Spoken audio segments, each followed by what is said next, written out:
Well, the company that sells EpiPens now says it's launching a generic version of the life-saving drug. The move comes after a public outcry over the 400% spike in the cost of EpiPens. Karen Drew joins us now with more on whether or not this is going to be enough to end the criticism. And there's a lot of different viewpoints on that, Devin and Kimberly. Mylan, the maker of EpiPen, says the generic will be listed at $300. Now, that is half the cost of the brand name EpiPen. Until it clicks. Mylan's CEO released a statement reading in part that the generic will offer a long-term solution to further reduce costs and ease the burden and complexity of the process on the patient. Some pharmacists are wary, saying they'll believe it when they actually see the price fall.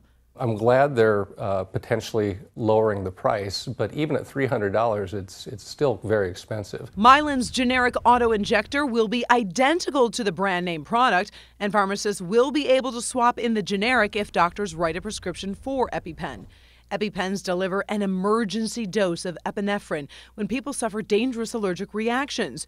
Just last week in Tucson, Arizona, a school nurse used one on a high school senior when he had a few bites of a friend's lunch, not realizing he was eating peanuts. My throat closing, my cheeks getting puffy, my lip was getting bigger. The generic EpiPen is expected to launch in a few weeks.